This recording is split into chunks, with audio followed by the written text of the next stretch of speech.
Welcome to the Inside Silverstone podcast, a business-focused podcast covering all things tech, engineering and innovation.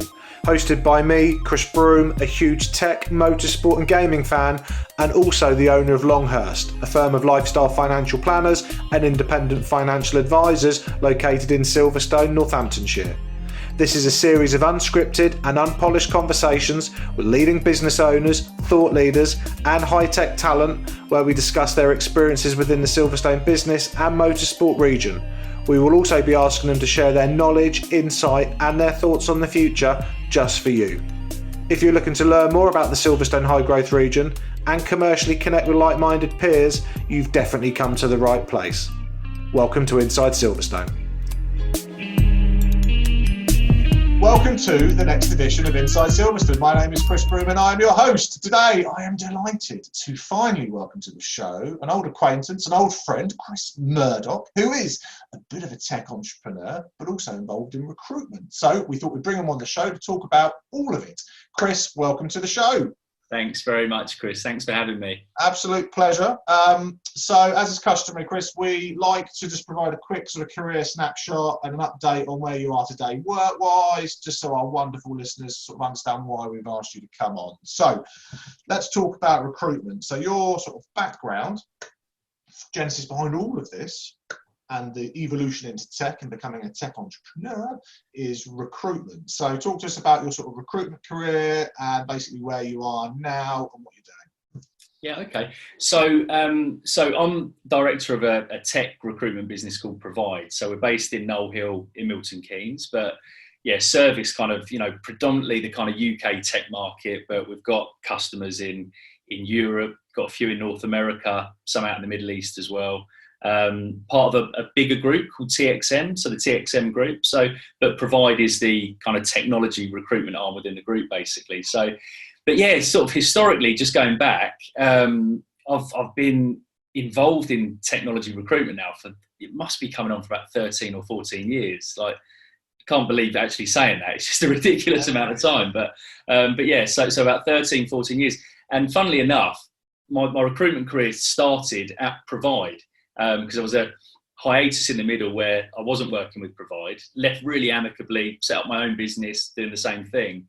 And now that business has merged back with Provide in the last couple of years, and we're all back together again, one really happy family. But yeah, so, approximately like 13, 14 years in tech recruitment. And I suppose the markets that we operate in, they're relatively varied. We've got a few different kind of verticals where different managers and teams kind of work within those pillars. So we do a lot in the smart city space, connected vehicles, the kind of green tech space is really emerging now. And then a lot of traditional stuff. So data science, software engineering, software testing, project managers, all that kind of stuff. So but yeah, that's it. That's the recruitment agency side in a snapshot. And are you, because we're obviously, my business Longhurst, we're part of Silverstone Park and one of the key members of the Silverstone Technology Cluster. So have you guys actually come up yet to the park or around that region to see whether or not there's opportunities there for you? Do you know what? We haven't. What we did do recently, actually, only because it's a friend of a friend, is the careers manager there. But there's a really, really good high school facility, isn't there?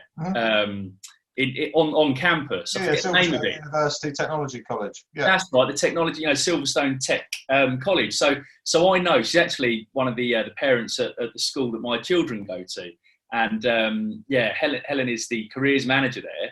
So I went down on site just to see if we could kind of help out in any way. Yeah. So we're going to be helping those guys with a bit of LinkedIn training because the kind of school leavers are looking to kind of, promote their profiles and all this kind of stuff. So LinkedIn training, but that's the closest I've been to. It was really impressive, I must say, just driving around the perimeter and kind of just seeing all these new businesses that are popping up and stuff like that. So yeah, it was impressive, but that's the closest I've kind of got. Well, I'll introduce you to Pim, who is the CEO of the Technology Cluster, and there is definitely opportunities there for businesses like yours. There are other recruitment companies there, but without any doubt, with your experience and the niche in tech, potential opportunities there. Oh, So amazing. No, I appreciate that, Chris. we'll make sure we connect the dots. So obviously Provide is the recruitment arm. So this is obviously connecting the dots between employers and companies.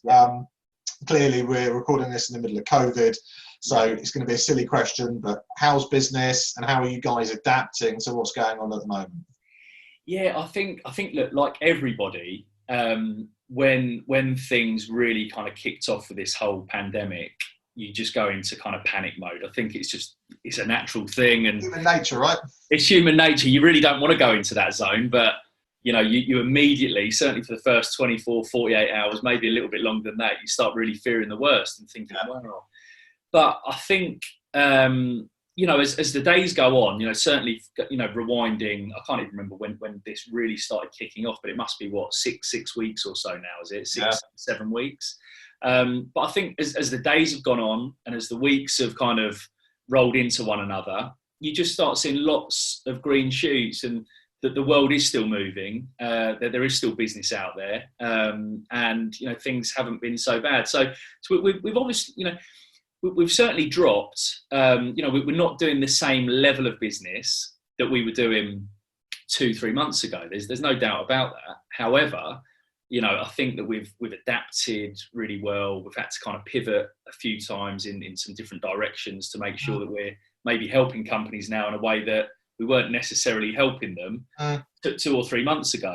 But I think it's just kind of just thinking about all of the options and what you can be doing with customers to make sure that you're sort of adding value.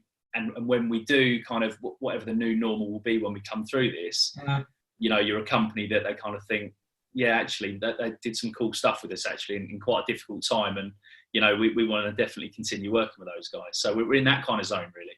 Yeah, all about communication and contact for me, and frequency and sort of sincerity in it. So even if you're just there as a sounding board on the end of the phone for people just to talk about ideas and what's going on and et cetera, you're right. At the back end of this, there'll be individuals and businesses that will be remembered for sort of stepping up and helping their community. So it's good to hear that Provide are doing that as well.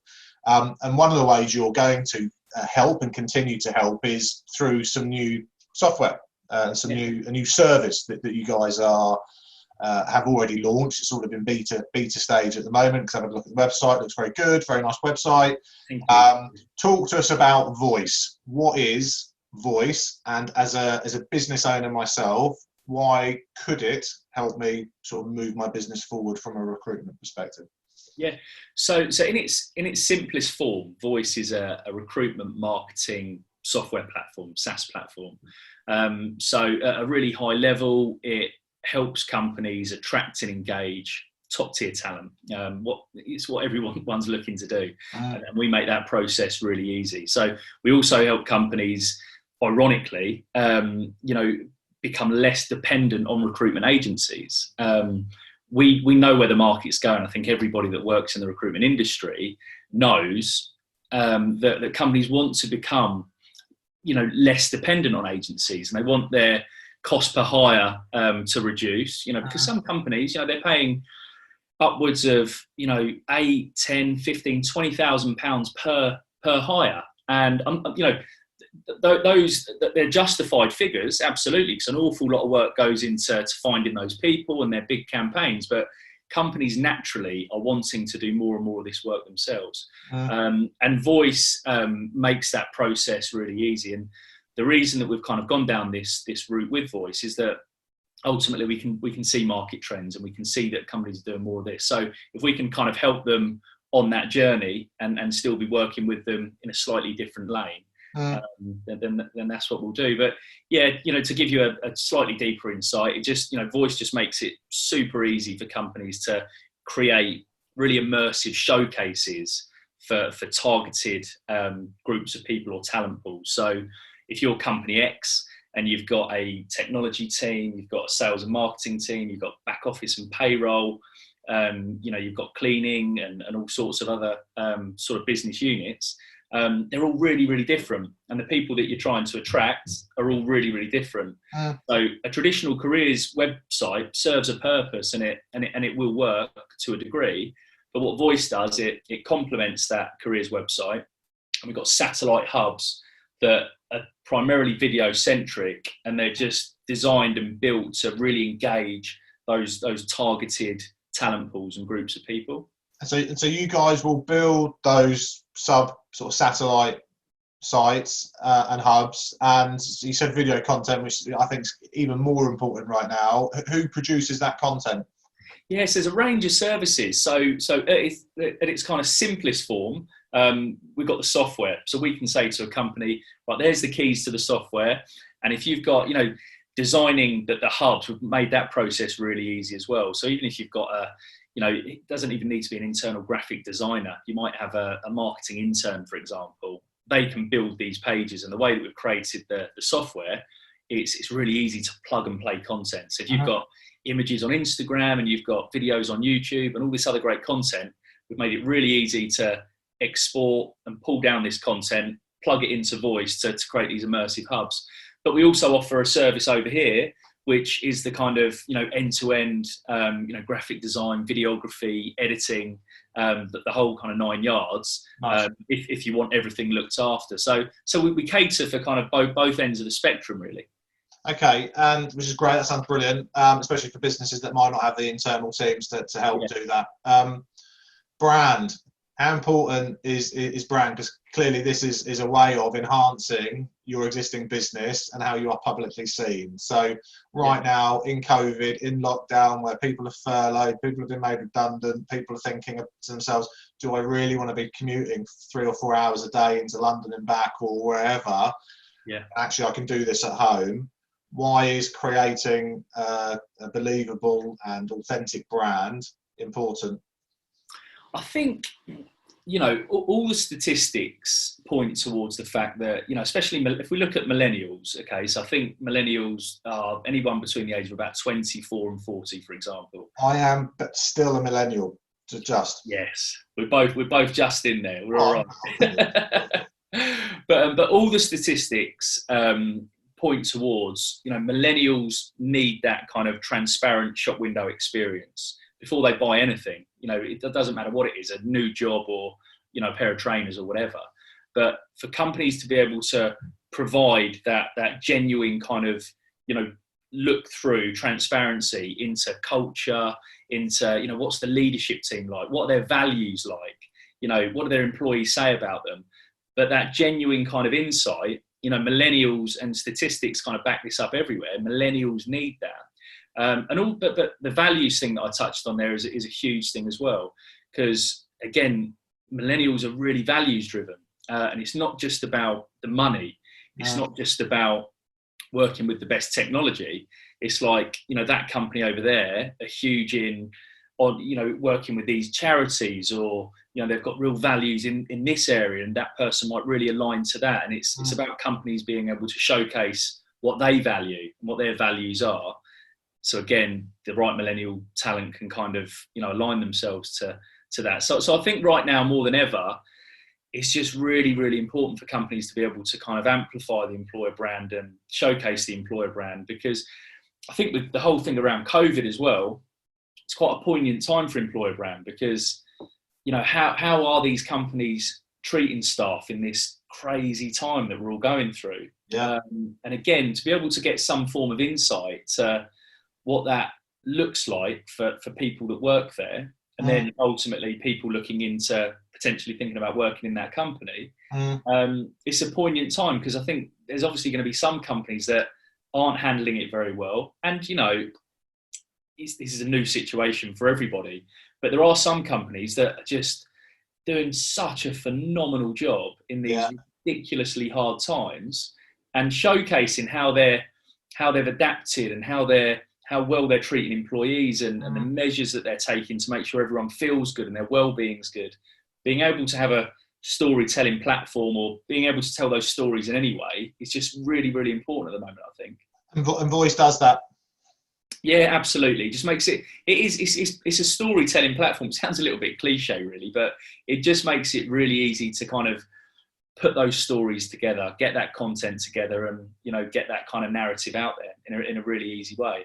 How do you think the current situation with remote working is going to impact, top talent looking for and identifying their next role? Because, you know, prior to COVID, expectation, you commute, you drive, you move perhaps to a new area to fulfill a role.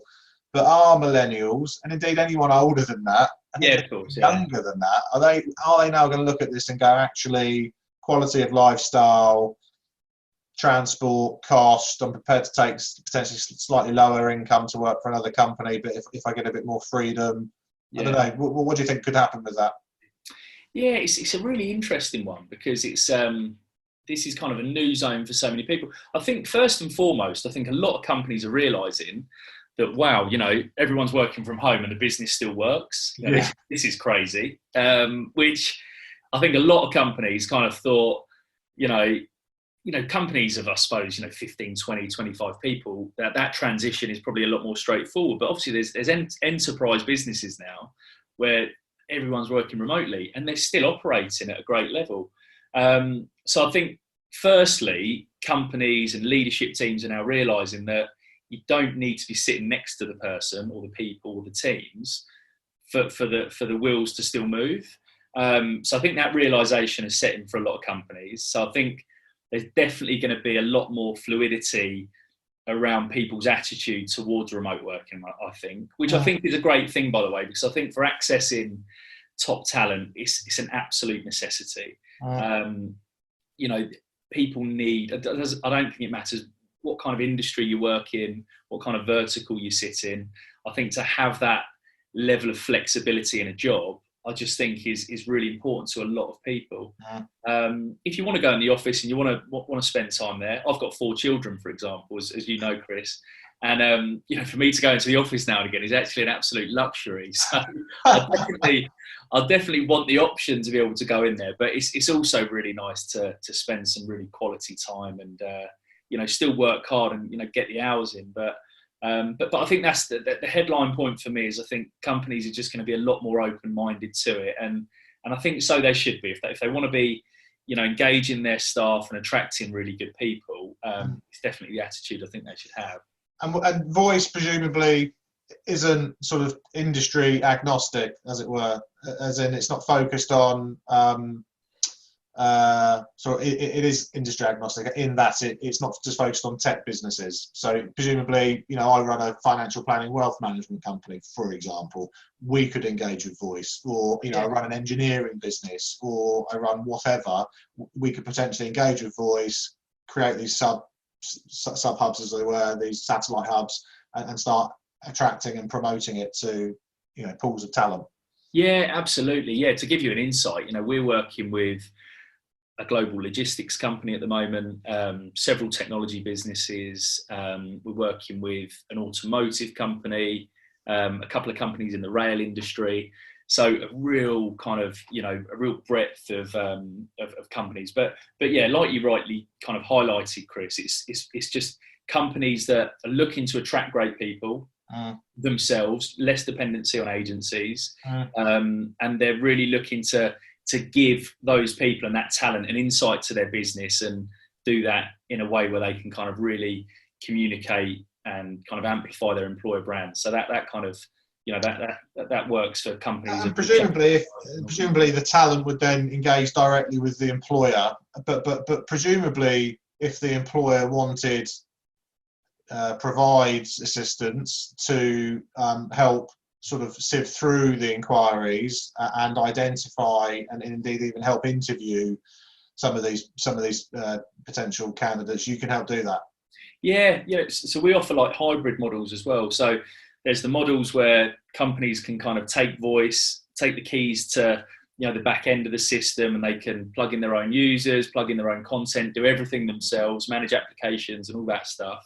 But again, just looking at this kind of spectrum of services, there is absolutely a model where we can set up the showcase hubs, but then take on as little or as much as these companies need us to. So whether that's kind of, you know, CV filtration, organising interviews, distributing content in the right places to make sure you're attracting the right people.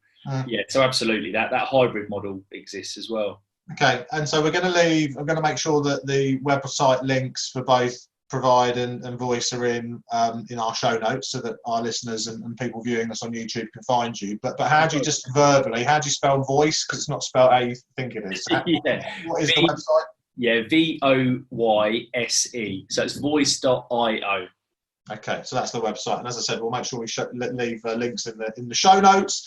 But that's not the only tech business you're involved in personally. So you have also, as a bit of an entrepreneur, several years ago, launched a sports-focused app. So talk to us about Sport Buddy. Yeah, so Sport Buddy's been just a labour of love of mine, really. So it's a concept that I came up with, about 5 years ago, and we started developing the app about 4.5 years ago.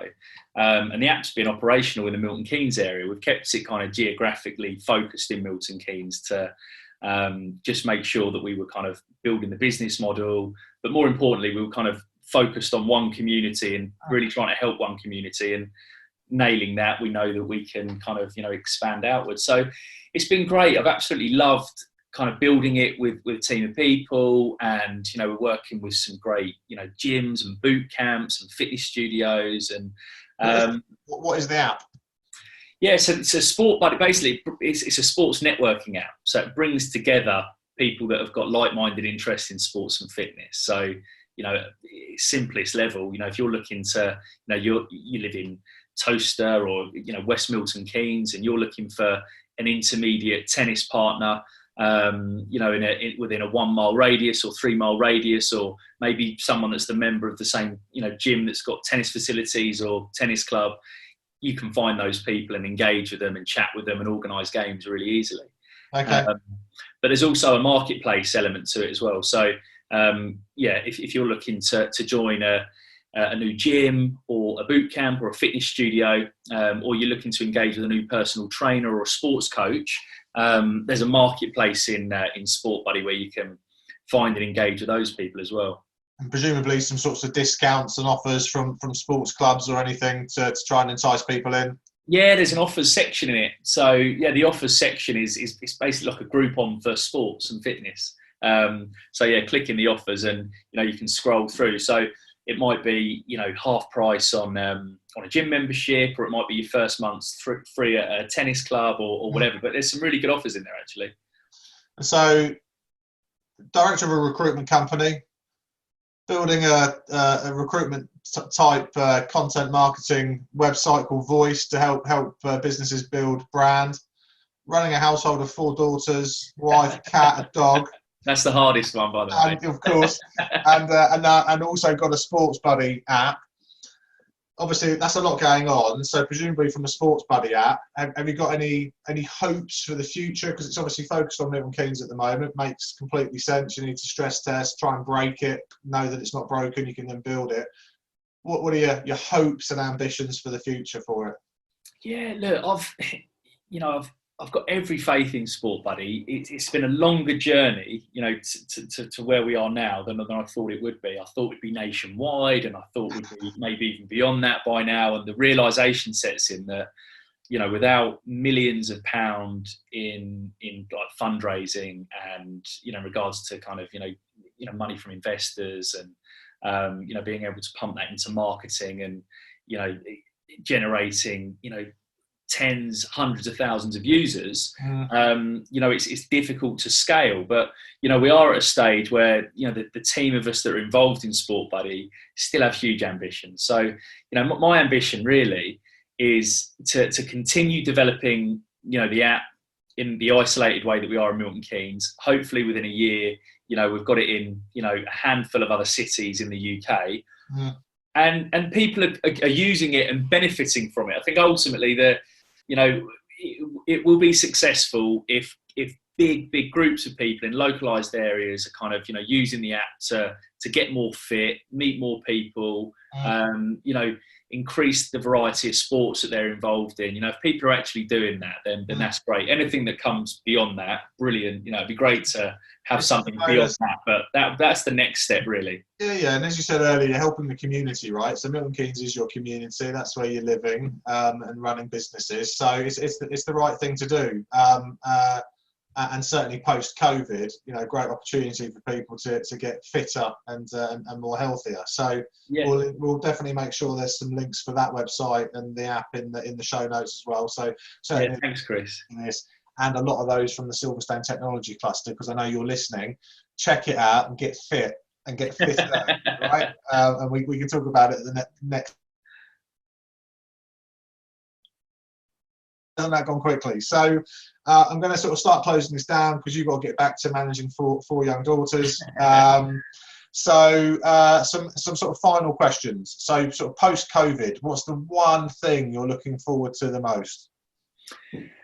One thing. Do you know what? I think it's just being able to properly catch up with family and friends. And my mum, she dotes on my daughters, and we see her a lot. Same with Hannah's parents, my in-laws, and then close friends and friends generally. I think that first time that you can just properly catch up, that's what I'm really looking forward to. Excellent. What's beeping? You got something beeping? Yeah, sorry about that. That's all right. I've red button them, not you. Don't worry about that. Okay, good. Okay, so looking forward to seeing family and even your mother-in-law, which is, so. That's how bad it is.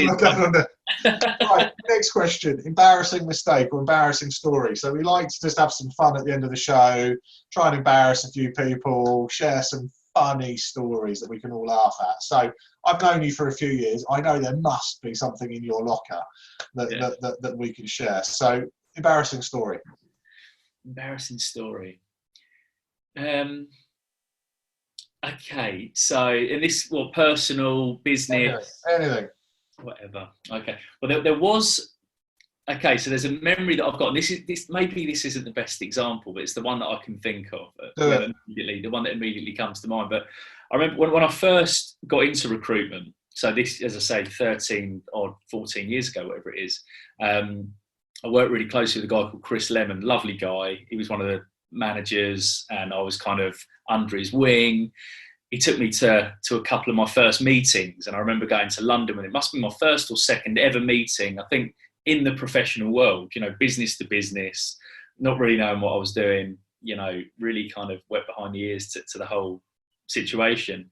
And I just remember when, it was really strange actually, but when we left, I remember Chris shook the guy's hand. And I think we were in like a cafe in London having a coffee, and then we left or whatever. But I remember Chris, I vividly remember it. Chris just shook the guy's hand, and then I went in for the handshake, and the guy completely dismissed me and walks away. And I just remember that, like, 4 seconds that my hand was there for. It felt like about 6 months. It was just, and that's probably my most embarrassing business memory that I've. Oh, but that's a good one, because look, that I'm sure you've never done that to somebody, right? As in, like, you've always. I hope I haven't. I'd like to think that he did it by mistake. I might have done it by mistake. I'm sure I haven't, but no, I definitely haven't.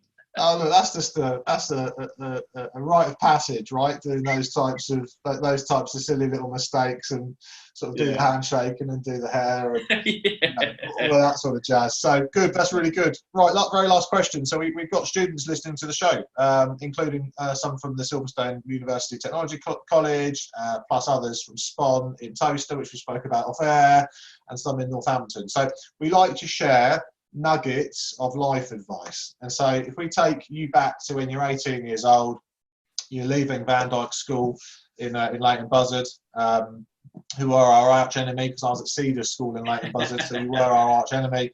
When you were leaving school, what one bit of advice would you give yourself now that you know what you know today? God, that is a really good question. Deserves a really good answer, which isn't immediately coming to me. But I think it's, and it might sound a bit cliche, but it's, just be super ambitious, and don't worry about how over ambitious you think you're being. Anything's possible. I've seen so many different people and worked with so many different people and spoken to so many different people that kind of came from really, really normal backgrounds. They didn't excel at school. They didn't excel at their A-levels. they might have flunked their final year exams. And you speak to them when they're in their mid-20s, late 20s, and they're just doing the most phenomenal things because they just had the self-belief that that's what they wanted to do and they'd find a way to do it. And I think there's this thing that in a lot of schools, and certainly kind of high schools and colleges and stuff, that, if you don't quite get the grades or you don't quite do that well, then there's this automatic glass ceiling of what's going to happen. But I think the advice I'd give to an 18-year-old Chris Murdoch would just be, try your hardest, but genuinely, if you've got your sights set on something, you can absolutely do it and you will do it. But yeah, just make sure you don't put glass ceilings anywhere. You're living proof of that, Chris. You're really ambitious. You're one of the most ambitious and entrepreneurial people I know, which is why I asked you to come on the podcast. And so you're always tinkering. You're coming up with new ideas. Developing apps. You ran a very successful recruitment company and then merged it, as you said, with Provide, and have continued to do good things and are innovating. So you are living by that life lesson. So really, really good. So Chris, we're literally 30 minutes in. Bang on 30 minutes. Isn't that good? So look, thank you so much for coming on the show. For those listening to this, I'll make sure there's links in the show notes for Voyse, so you can find this phenomenal digital platform to promote your business and build better brand. Provide, which is the recruitment company. So for those involved in sort of tech, whether you're an individual or a business, if you want to obviously connect with Provide to basically find your next candidate or your next role, they are the people to talk to. And for all of us trying to get fitter, and also to make new connections, which is never a bad thing. You've got to check out Sport Buddy. So we will we'll include that in the links as well. So, Chris, I'm going to let you get back to your 4 daughters, your cat, your dog, your missus, and the business. And thank you again for coming on the show, and keep safe. No, real pleasure. Thanks for having me. Cheers, Chris. Cheers. Bye. The Inside Silverstone podcast is produced by the team at Longhurst for the benefit of those with a passion for all things tech, engineering and innovation. For more information, please visit longhurst.co.uk/Inside Silverstone, whilst also remembering to give us a 5 out of 5 star rating on iTunes. Please note that neither Chris Broome or Longhurst work for Silverstone Park, Silverstone Circuit or Silverstone Technology Cluster.